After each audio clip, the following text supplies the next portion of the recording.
দাও গায়ে হলুদ পাইয়া হাতে মেহেদি বিয়ের সাজে বিয়ের সাজে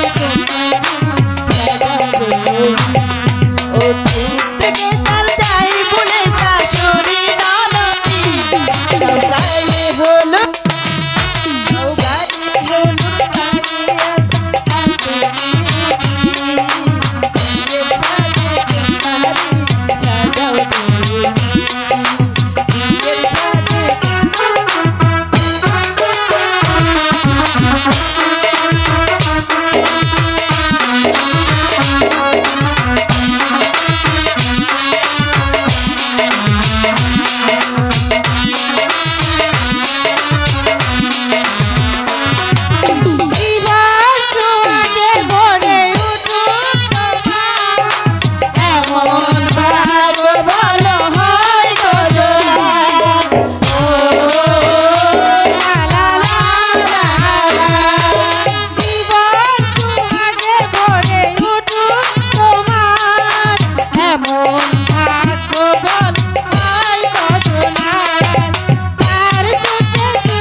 তোমরা নাচ গান করো, আমি বাইরে মেহমানের খাতির করে আসছি।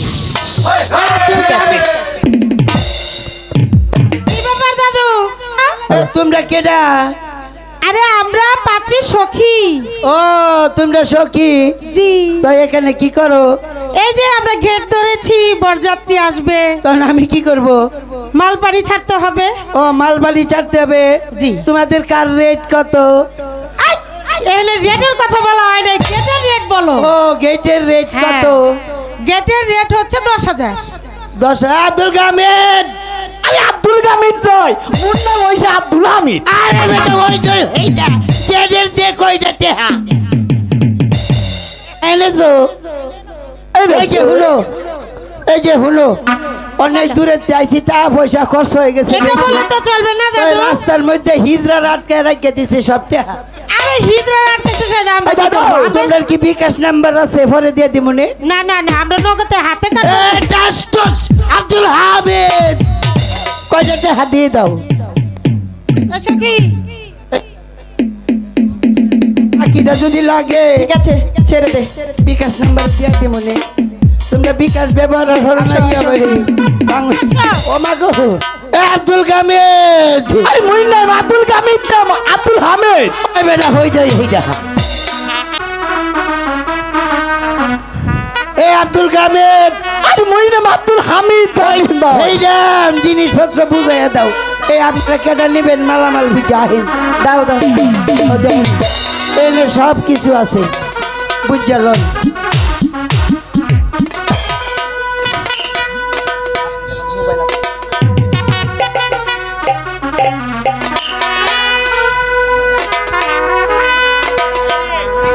আব্দুল কামিদ সব কিছু বুঝাইয়া দাও আমি জানি আইছে না। জামান সাহেব আয়া বইছে মুখে রুমাল দিয়ে ঘুমটা কানে খোলার আগে করি মুশাকা গুনাই বিবি রূপে দিয়া হইও নায়কা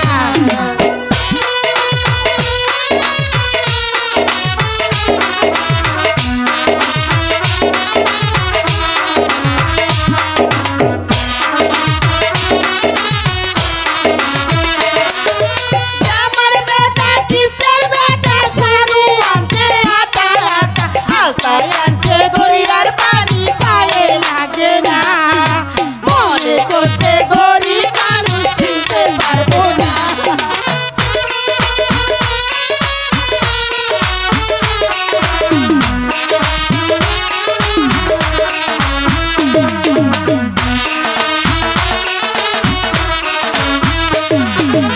আমার বেটা টিপের বেটা শাড়ি আনছে বহর টাকা গয়নায় আনছে সদর ঘাটের নকল গয়না মনে করছে গরিব মানুষ কিনতে পারবো না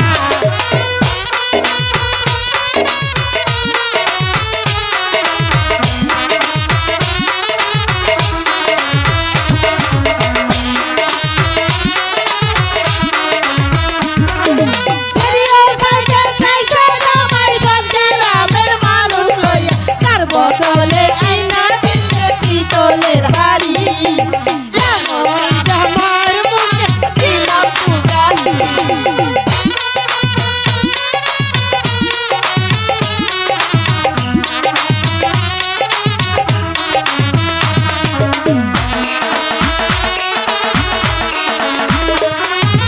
আইছে জামার সাহেব আয়া বইছে মুখে রুমাল দিয়ে ঘুমটা কানে খোলার আগে করি গো সাবধান গুনাই বিবি রূপে দিয়া হইও নায়কে আইছেরি তোরার যে পাওয়ার একটাই যে ছোট মানুষ রয়্যাল বিটেকটাতে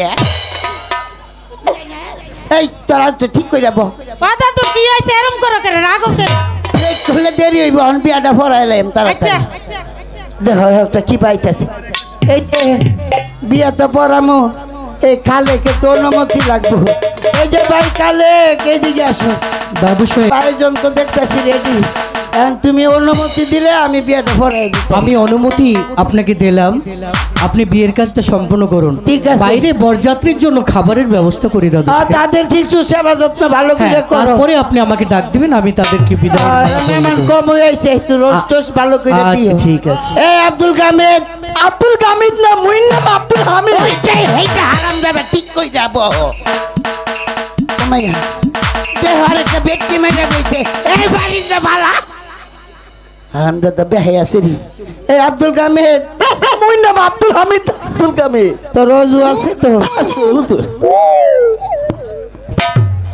আমি আবার আইবার সময় ওই যে উজু টুজু সব ঠিক আছে এই দাদু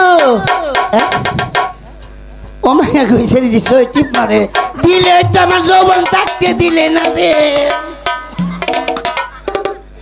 এই যে হল বলে তোরা যেমন রসিকতা আর করিস না আমারও এক সময় যৌবন আসিন বুঝছো সেটা তো বুঝতাম অনবুই পারতাছি। রয়েছি দেখে যা করলে তোরা তাই বোন হেডেই তো দাদা বুঝতাম পারতেছি আবার দাঁড়াই তুমি আমার লোকে বউ তাই আমি বিয়া তো পড়াইয়াম একটু দূরে বউ সইরে বউ আবার শর্টট করবো তো উদু টুদু নষ্ট করো না তুমি একটু দূরে বউ দেখো বেহাইটা কি আই সারি তুই এমন কটর কটর করস করে তুই যেভাবে ছায়াতা হোস তোর ছাওয়া দেখলে আমার একেবারে কারইয়া পড়ে ওটা তো কি খারুয়া পরে কইতাম তুই যেভাবে বেটকি মেয়েরা ছায়াতা হোক তোর এই বেটকি মেয়েরা দেখলে আমার শরীরের রুম্বা সব ডিকারিয়ে ভরে ঠিক হয়ে যায়।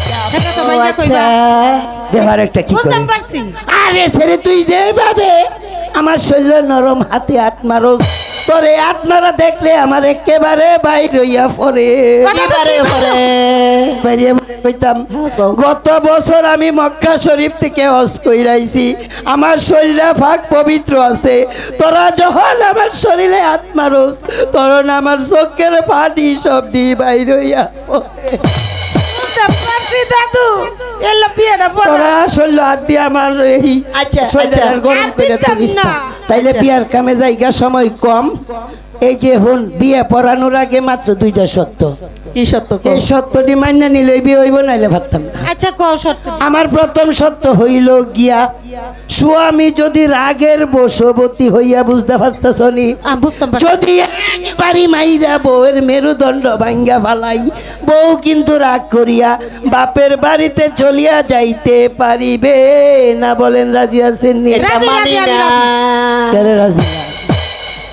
পরেরটা হইনা 2টা হইনা এক পক্ষ বিচার হয় না 2টা হইনা কইতে পরেরটা কও আমার দ্বিতীয় সত্য হইল গিয়া স্বামীর স্ত্রীর মধ্যে ঝগড়া জাতি করিয়া কাজ্জা কীর্তন করিয়া কি লইয়া কাজ্জা কীর্তন করে দরবারিয়া দরবাজার থেকে বউ যদি মেলাতে ঘুরিয়া কিছু কসমেটিক কিনিতে চাই যেমন ধরো আলতা লিপস্টিক সুনো নাকের কানের তলের ছোট কাপড় আর যদি ফুলা কিনা দিতে ব্যর্থ হয় পকেটের টাকা যদি সব পুরাইয়া যার আর বউ যদি আরো কিনিতে চাই স্বামী যদি কিনতে অসমর্থ হয় আর বউ যদি রাগ করিয়া বাপের বাড়িতে চলিয়া যাই তবে স্বামী কিন্তু হাত পুইরা ভাত রান্না খাইতে হইব বলেন রাজি আছেন নি? এটা রাজি আছি আগের থেকে না বললে রাজি এই, তোর আর আমার কি একটা আমরা কোনো মতে রাজি হয়ে যাই করাই হা তাইলে বিয়ে আরম্ভ লেট করলে দেরি হইব দেন মুহূর্ত আগে ফুরাইলে 1 লক্ষ 1 টাকা। আচ্ছা শালগ্রাম নিবাসী বাসি মরহুম লাল মিয়া জমিদারের একমাত্র পুত্র পুত্র চেয়ারম্যান দৌলতউদ্দিনের ভ্রাতুষ্পুত্র পুত্র মুহাম্মদ তুতা মিয়ার সঙ্গে সঙ্গে হুসেনপুর নিবাসী বাসি হুসেন কাজীর একমাত্র কন্যা কন্যা রফিক কালেকের ছোট বোন বোন মুসাম্মদ গুনাই বিবির সঙ্গে সঙ্গে 1 লক্ষ 1 টাকা দেন মোহর ধার্য করিয়া করিয়া কিছু গহনা বাবদ ওয়াসিল দিয়া দিয়া যাতায়াত খরচ কিছু আমার পকেটে রাখিয়া হ্যাঁ ওই যাইতাছি খরচ আছে না ও আচ্ছা তোরেও কিছু দেমনে কইস না কিছু টাকা আমার পকেটে রাখিয়া বাকি টাকা ওই শরীর ভিত্তে থইয়া কি ওর ভিত্তে কইলাম শরীর মানি ব্যাগের ভিত্তে হোক ও আচ্ছা এ দাদু বুঝাই কইও শরীর মানি ব্যাগের ভিত্তে থইয়া বিয়ার এদিন লই আইছি আপনি মেয়ে পক্ষে 3 বার বলেন কবুল দাদা হুইনা, হুইনা। হুইনা লই তাড়াতাড়ি হুইনা, করো লেট করলে আবার শোনা দেরি হইব, বুঝছো আস্তে আস্তে যাও কইছে গো শুনছনি দাদু পাইছে। ও দাদু আরাম পাইছো অর্ধেকটা পাইছে আরো ভাইবা আরো একই সত্যে ওই ছেলে পক্ষে কেউ 3 বার কবুল বলতে হবে এই হুইনা আরো ভাইবা তুই আমার ভেটকি মারস করে হ্যাঁ দাদু হ্যাঁ? এইবার আরাম পাইছো না দাদু এইবার আরাম পাইছো পাইছে। আচ্ছা আচ্ছা পুরাটাই কইছে আপনারা শুনছেন তো আপনারা শুনলেছে দোয়া হবে এ ভাই কালে আসো তোমার বোনের দোয়াটা একটু হইয়া যাও